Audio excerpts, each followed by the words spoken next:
En la cena de Nochebuena, mi hijo dijo: «Cállate, mamá. A nadie le importa». Simplemente me levanté y me fui. Luego dejé de pagar sus préstamos, retiré el dinero y abandoné el país. Al día siguiente, 55 llamadas perdidas. Soy Elena Pardo, enfermera jubilada, viuda, y una madre que una vez creyó que amar significaba sacrificarse. El apartamento está en silencio, salvo por el suave tic-tac del reloj y el zumbido del frigorífico. El aroma a lavanda impregna el aire, mezclándose con el débil olor a papel viejo. Sobre mi regazo yace una fotografía de boda descolorida, Ricardo y yo de pie frente a nuestro primer piso, sonriendo como si el mundo nos perteneciera. Acaricio su rostro con el pulgar, recordando lo vivo que se veía ese día. Han pasado casi 30 años, desde que su corazón se detuvo sin previo aviso. Todavía puedo escuchar el eco de la voz del médico, el silencio que siguió esa noche. Después de que todos se fueron, me encerré en el baño.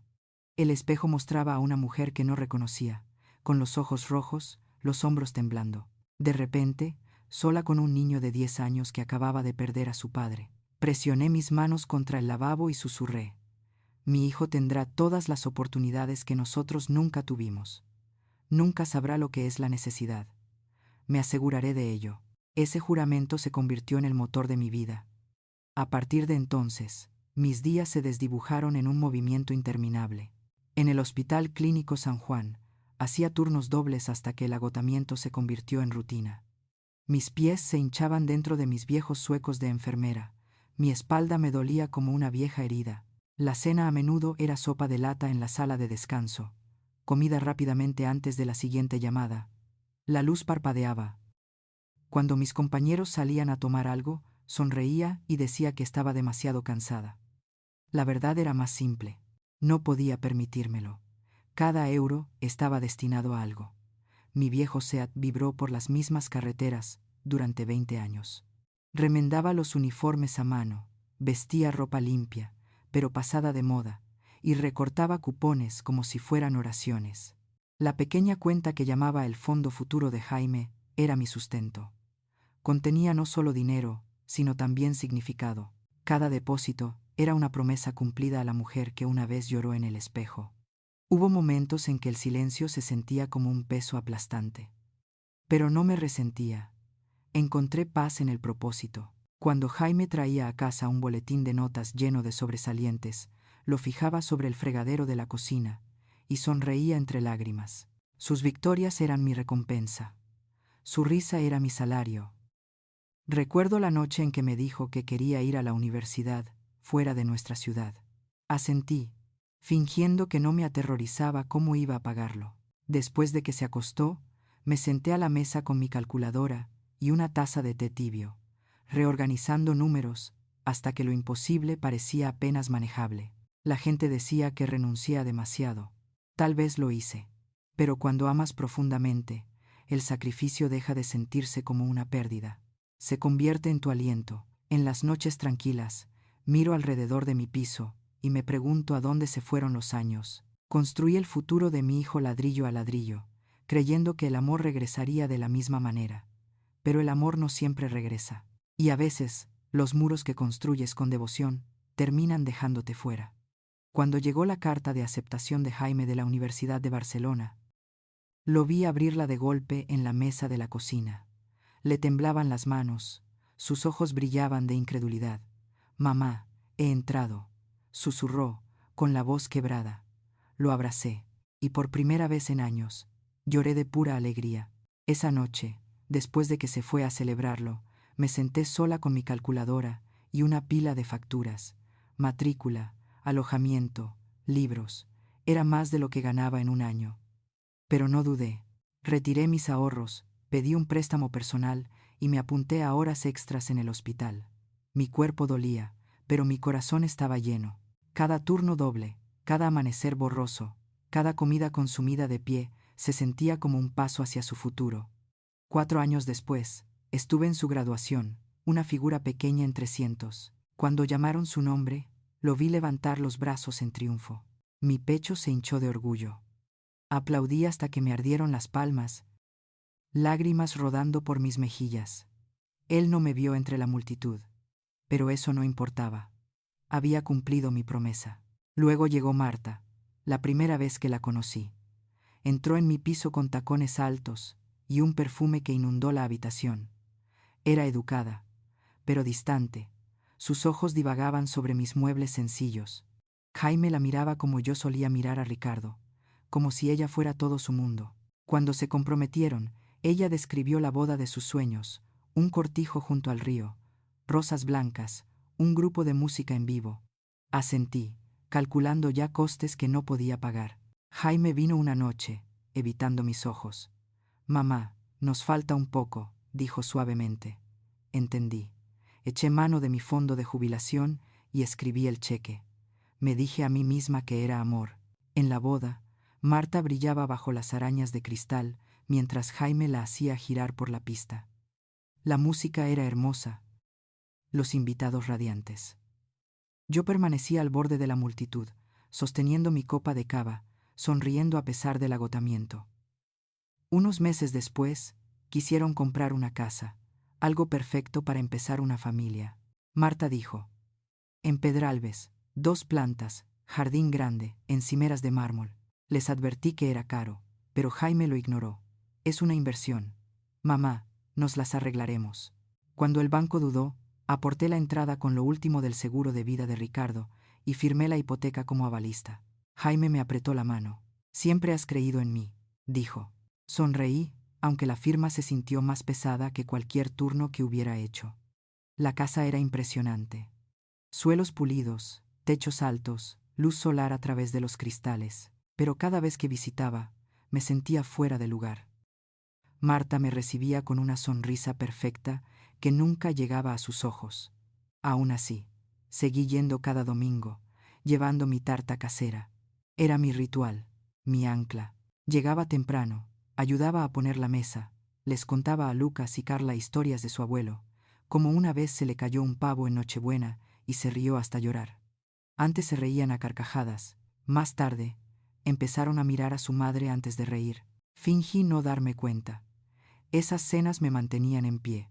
Eran la prueba de que todavía pertenecía, de que todos los sacrificios, todas las noches sin dormir, significaban algo.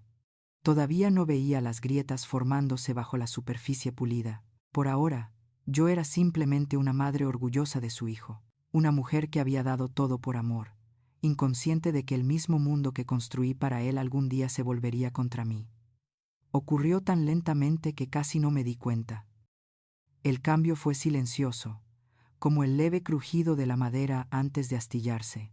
Un domingo, mientras empezaba a contar una historia familiar sobre el primer día de colegio de Jaime, él dejó escapar un suave suspiro, apenas audible, pero lo suficientemente nítido como para cortar la calidez del comedor.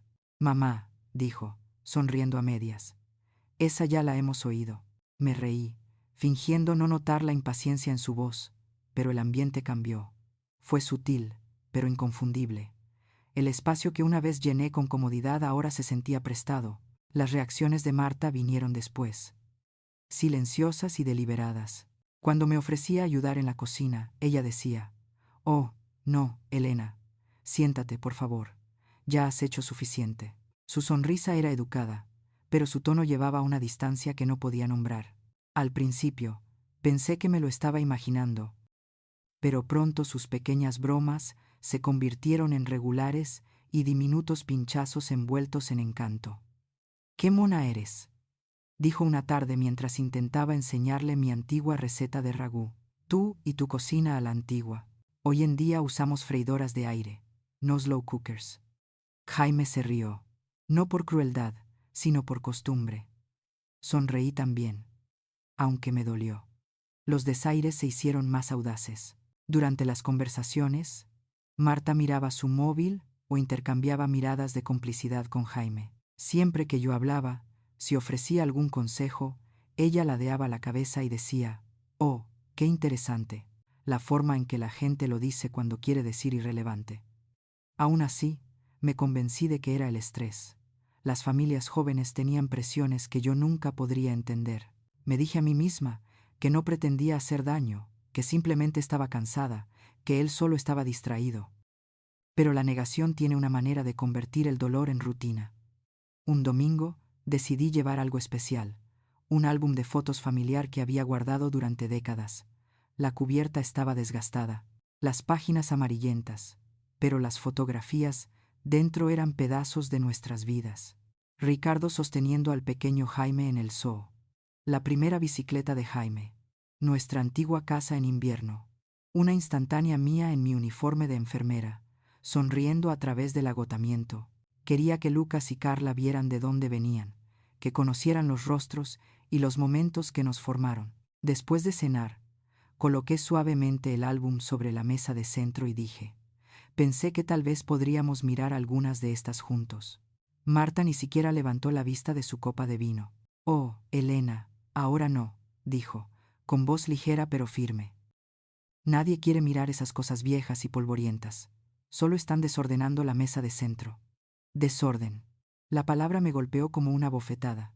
Me congelé, mis manos todavía apoyadas en la cubierta de cuero. Jaime pareció incómodo por un momento. Luego miró a Marta y dijo suavemente, quizás más tarde, mamá. Sus ojos se desviaron antes de que los míos pudieran encontrarlos. Asentí, forzando una sonrisa mientras levantaba el álbum de nuevo a mi regazo. Claro, dije, más tarde. Lucas y Carla susurraban cerca, riéndose de algo en sus tabletas. Me senté en silencio, hojeando las páginas sola, mis dedos temblando ligeramente. Cada fotografía, que una vez había transmitido calidez, ahora se sentía como prueba de algo perdido. En las semanas que siguieron, la distancia se hizo más pesada. Los niños comenzaron a repetir el tono de sus padres sin siquiera darse cuenta. Esa ya la hemos oído, abuela, dijo Carla, cuando comencé otra historia sobre su padre de niño. Lucas se rió, repitiendo. Sí, ya lo sabemos. Su risa era ligera, inocente, pero cortaba profundamente. Intenté reírme con ellos. Tenéis razón, dije suavemente. La abuela se repite. Por la noche, revivía los momentos en mi cabeza, el suspiro, las sonrisas burlonas, las interrupciones. Me dije a mí misma que era demasiado sensible, que todas las familias pasan por fases. Solo están cansados, susurré mientras lavaba el mismo plato 3 veces. Jaime está bajo mucha presión. No lo dicen en serio. Pero debajo de la negación, algo dentro de mí estaba empezando a cambiar. Una conciencia silenciosa estaba echando raíces. Una realización demasiado dolorosa para nombrar. Me estaba volviendo invisible en el hogar que había ayudado a construir. Un fantasma sentado en su propia mesa. Una noche, al irme después de cenar, miré por la ventana delantera antes de subir a mi coche. Marta se reía, recogiendo la mesa mientras Jaime le servía otra copa de vino. El álbum de fotos todavía estaba en el estante donde lo había dejado. Intacto. Me quedé allí un largo momento, observando el parpadeo de la luz en el cristal antes de finalmente darme la vuelta. No lloré esa noche, todavía no, pero mientras doblaba mis manos en mi regazo y miraba la oscura carretera por delante, pude sentir algo dentro de mí comenzar a endurecerse. Algo pequeño y silencioso, pero vivo. Fue el sonido de la primera grieta formándose. La casa resplandecía esa nochebuena, suelos pulidos, música suave. La luz de las velas parpadeaba sobre una mesa puesta a la perfección. El olor a pavo asado y romero llenaba el aire, cálido y rico. Había horneado 2 tartas esa mañana, aunque Marta insistió en que el catering se encargaría del postre. Es tradición, le había dicho. Ella sonrió a medias. Si te hace feliz, Elena. Ahora. Estaba sentada en el extremo de la larga mesa, rodeada de risas que no llegaban a mí. Marta, elegante en seda burdeos, sirvió a Jaime otra copa de vino. Los niños charlaban educadamente, sus voces suaves y cautelosas. Todo parecía perfecto. Sin embargo, me sentía como un adorno, algo colocado por efecto, no por significado. Mantuve mi sonrisa fija, concentrándome en las pequeñas cosas, el tintineo de los cubiertos, el aroma a canela, el débil zumbido de la conversación. Me dije a mí misma que esto era la familia. Esto era el éxito. Esto era por lo que había trabajado. Cuando Marta levantó un brindis. Por el hogar. Por la salud. Por todo lo que hemos construido. Las copas tintinearon a nuestro alrededor. El brazo de Jaime rozó el suyo afectuosamente, mientras le susurraba algo que la hizo reír. Miré mi plato, y pensé en los años que había pasado haciendo posible este momento. Los préstamos, los turnos extra, la cuenta de ahorros vacía, todo por él. La cena pasó a hablar de vacaciones y ascensos. Intervine donde pude, con cuidado de no interrumpir. Luego vino una pausa tranquila, del tipo que invita a que los recuerdos salgan a la superficie. Sonreí, sintiendo la atracción de la nostalgia. «Sabes», comencé suavemente, «tu abuelo y yo pasamos nuestra primera Nochebuena con nada más que un pollo asado. No podíamos permitirnos un pavo ese año». Me reí suavemente, recordando. Se le quemó por completo, y terminamos comiendo puré de patatas de caja, riendo toda la noche. Fue, «Cállate, mamá». Las palabras fueron silenciosas, pero duras como el cristal. Me congelé. Jaime ni siquiera levantó la vista de su plato. «Es tan aburrido», dijo, su tono, inexpresivo. «A nadie le importa». La habitación se quedó completamente en silencio. Marta sonrió de lado en su copa de vino, fingiendo ocultarlo con un sorbo. Los niños miraban sus platos, con los ojos muy abiertos, las mejillas sonrojadas. Por un momento, no pude respirar. Mi mano tembló mientras dejaba el tenedor.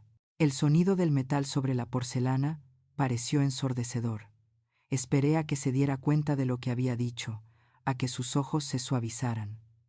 Busqué algún indicio de remordimiento, pero no llegó ninguno. Siguió cortando su pavo como si nada hubiera pasado. Marta finalmente levantó la vista. «Oh, Jaime», dijo a la ligera, «eres terrible». Su risa fue frágil, ensayada, y lo empeoró todo. La humillación me quemó como fuego. Mi pecho se oprimió. Mi garganta, seca. Intenté hablar, pero no salió ningún sonido. Miré a mi hijo, mi único hijo, y no vi crueldad, sino indiferencia. Eso dolió más de lo que la ira podría haberlo hecho jamás. El silencio se alargó. El tic-tac del reloj del comedor llenó el aire. Ni siquiera los niños se movían. Forcé una pequeña sonrisa y doblé mi servilleta cuidadosamente. Aunque me temblaban las manos, «con permiso», susurré, levantándome lentamente. «Creo que necesito tomar el aire». Nadie me detuvo en el pasillo. La risa comenzó de nuevo, suave al principio, luego más fuerte, como si nada hubiera pasado. Me quedé junto a la puerta principal, agarrando el borde de mi abrigo, escuchando. Mi corazón latía tan fuerte que podía oírlo. Afuera, el aire frío de la noche me golpeó como una bofetada. Bajé los escalones del porche, mis tacones chasqueando contra el camino de piedra. Las luces de la casa brillaban detrás de mí, cálidas y doradas, como un mundo al que ya no pertenecía. Llegué a mi coche, pero no lo arranqué. Simplemente me senté allí, mirando a través del parabrisas, viendo cómo mi aliento empañaba el cristal. Mi reflejo me devolvía la mirada. Ojos cansados, boca tensa, una mujer despojada de su lugar en la mesa que ella construyó. Ese momento se extendió hasta la eternidad. El silencio ya no era pacífico, era pesado, definitivo. Pensé en la promesa que le había hecho a Ricardo todos esos años atrás, que nuestro hijo tendría todas las oportunidades, todas las comodidades. La había cumplido, lo había dado todo. Pero sentada allí en la oscuridad, me di cuenta de algo con terrible claridad. Este no era un mal momento, era una revelación. A los ojos de mi hijo, yo ya no era su madre. Yo era ruido de fondo, desorden, un inconveniente que debía ser gestionado.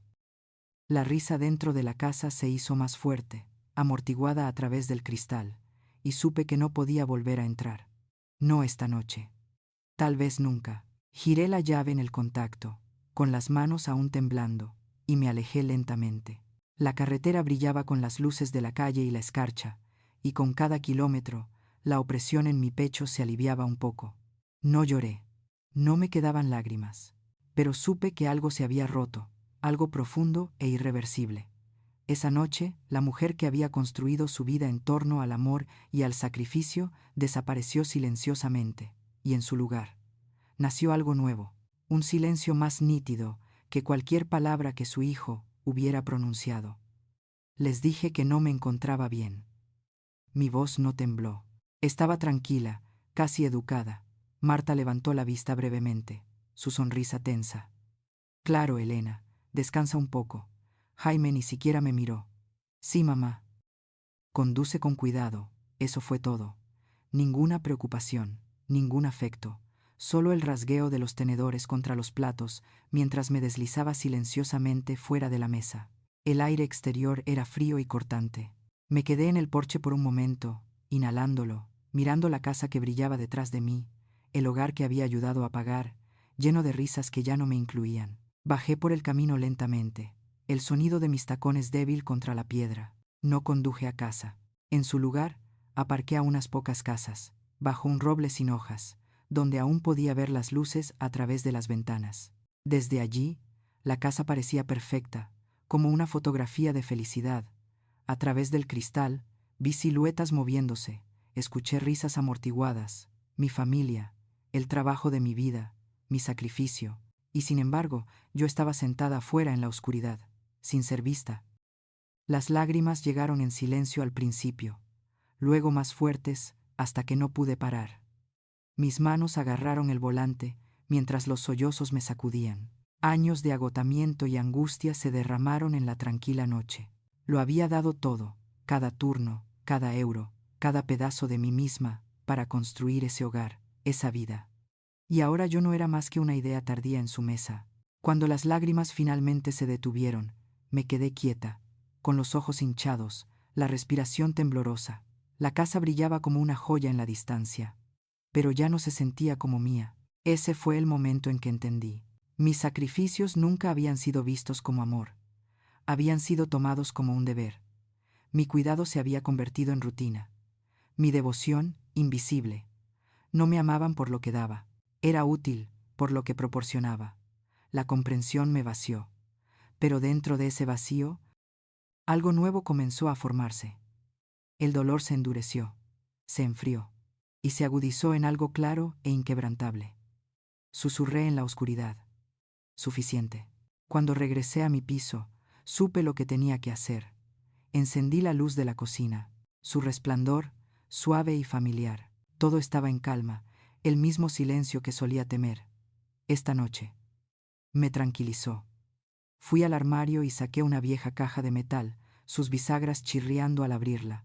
Dentro estaban los restos de décadas de responsabilidad, carpetas, documentos, recibos. Los extendí sobre la mesa de la cocina, uno por uno. La escritura de la hipoteca, mi nombre justo al lado del de Jaime, el título de propiedad del Audi de Marta, legalmente mío, los extractos del fondo de emergencia, cada contribución mía. Durante años, había guardado estas cosas ordenadamente archivadas, pensando que eran solo papeleo. Esta noche, eran otra cosa. Eran prueba, eran poder. Pasé mis dedos sobre los documentos, mi pulso firme. Él piensa que soy vieja e impotente, susurré. Confundió mi paciencia con debilidad. Sentí la fuerza de esas palabras asentarse en mis huesos. Olvidó con quién está tratando. El frigorífico zumbaba suavemente de fondo. El reloj hacía tic-tac en la pared. Mis lágrimas se habían secado, reemplazadas por una calma desconocida. Reuní los papeles en una pila ordenada, alineando las esquinas como un soldado preparándose para la batalla. Me habían dicho que me detuviera, que me quedara callada, que me desvaneciera, pero el silencio ya no era rendición, era estrategia. Y antes de que terminara la noche, supe exactamente cómo la usaría. La mañana después de Nochebuena, me desperté antes del amanecer. El piso estaba quieto, el cielo, de un gris suave. Por un momento, me senté en el borde de la cama, escuchando el débil zumbido del frigorífico y el sonido distante de un tren que pasaba. Mi corazón estaba tranquilo, mi mente clara. Había pasado toda una vida reaccionando. Ahora, era hora de actuar. Saqué una pequeña maleta del armario y la abrí sobre la cama. No necesitaba mucho. Algunas mudas de ropa, mi licencia de enfermería, la fotografía de Ricardo de nuestro día de boda y la caja de metal con los documentos. Eso fue todo. El resto, los muebles, la ropa de cama, los tranquilos restos de mi antigua vida, podían quedarse atrás. Los había cargado durante demasiado tiempo. Cuando todo estuvo empacado, eché un último vistazo al piso. Las fotos enmarcadas en la pared, el reloj sobre la cocina, el jarrón de flores marchitas en el mostrador. Todo se sentía como recuerdos que ya no me pertenecían. No dejé una nota. No quedaba nada por explicar. Arranqué el coche justo cuando la primera luz rompía en el horizonte. Las calles de la ciudad estaban vacías, el aire fresco y cortante. Mientras conducía hacia el sur, los kilómetros rodaban bajo mí como un lento desprendimiento de piel. Valencia se desvaneció en Murcia, luego Andalucía, y finalmente las Islas Canarias. El aire se volvió más cálido, más suave, llevando el aroma a pino y sal marina. Solo me detuve para echar gasolina y tomar un café, sin mirar atrás, para cuando llegué a Tenerife. El sol colgaba bajo y dorado sobre el agua. Encontré un pequeño piso en San Cristóbal de la Laguna, un lugar sencillo y soleado con paredes blancas, suelos limpios y un balcón que daba al mar. La casera, una mujer mayor con ojos amables, me entregó las llaves sin hacer muchas preguntas. Esa noche me quedé afuera descalza sobre las baldosas frescas, viendo las olas romper bajo la luz de la luna. El océano rugía suavemente, constante y eterno, y sentí que algo dentro de mí se aflojaba por primera vez en años. A la mañana siguiente, preparé una taza de café y la llevé al balcón. La brisa marina me acarició el pelo y respiré profundamente. Era el momento. Abrí mi teléfono y comencé a hacer llamadas, cada una tranquila, deliberada, definitiva. Primero, llamé a mi abogada en Valencia. «Buenos días, Carmen», dije cuando contestó. Mi voz no tembló. «Necesito actualizar mi testamento». Ella dudó. «Claro, Elena, ¿qué cambios estás pensando?» «Quiero establecer un fondo», dije. «La beca de enfermería Ricardo Pardo. Proporcionará apoyo para la matrícula de enfermeras en formación. Todo lo que poseo va a ese fondo». «¿Y tú, Gio?», preguntó con cautela. «Jaime debe ser desheredado». «Explícitamente. No dejes lugar a dudas». Hubo silencio al otro lado por un momento. Luego un tranquilo. «¿Entendido?», dijo suavemente. «Haré que suceda». Luego, llamé a mi asesor financiero. «Me gustaría liquidar el fondo de emergencia conjunto», dije. «Transfiera la cantidad total a una nueva cuenta solo a mi nombre». Él dudó, sorprendido. «Elena, ¿estás segura?» «Ese fondo». «Estoy segura», interrumpí. «Fue mi dinero desde el principio. Simplemente dejé que alguien más lo olvidara». Cuando eso estuvo hecho, pasé al último grupo de llamadas. «Esto es con respecto a la hipoteca de la propiedad en Pedralbes», le dije a la representante del banco. «Tengo la intención de retirarme como avalista con efecto inmediato». Su tono cambió. «Señora Pardo, eso requerirá una refinanciación por parte del prestatario principal». «Soy consciente», dije. «Envíen la notificación hoy». Casi podía ver la cara de Jaime cuando abriera esa carta. La confusión, el pánico, la comprensión de que la red de seguridad había desaparecido. Mi última llamada fue a la compañía de seguros. «El Audi está registrado a mi nombre», dije. «Reportadlo para su embargo. El vehículo ya no está en mi posesión ni autorizado para su uso». Cuando terminó la última llamada, dejé el teléfono y exhalé. El sol se había levantado más alto ahora, su luz brillando sobre el agua como fragmentos de cristal. Abajo, las gaviotas giraban en el viento. Mi café se había enfriado. Pero no me importó. Por primera vez en décadas, cada decisión, cada palabra, cada paso era mío. Cerré los ojos y dejé que el viento se moviera a través de mí. El silencio que una vez había sido mi carga ahora era mi arma. Ya había hablado suficiente para toda una vida. Ahora, el silencio se encargaría de hablar. Las llamadas comenzaron 3 días después. Al principio, solo 1 o 2. Luego docenas hasta que la pantalla de mi teléfono parecía una tormenta de conexiones perdidas. 55 llamadas en total al final de la semana. No contesté ni una sola. En su lugar, dejé que los mensajes de voz se acumularan, escuchándolos una vez al día. La forma en que alguien revisa el tiempo solo para saber qué tipo de tormenta estaba pasando. Los primeros mensajes fueron casi casuales. «Mamá, ¿dónde estás?», dijo Jaime, su tono impaciente, pero aún compuesto. Esto no tiene gracia. Llámame. Lo imaginé sentado en esa costosa isla de cocina, golpeando los dedos en la encimera de mármol, asumiendo que volvería como siempre hacía. Sonreí levemente, y lo borré.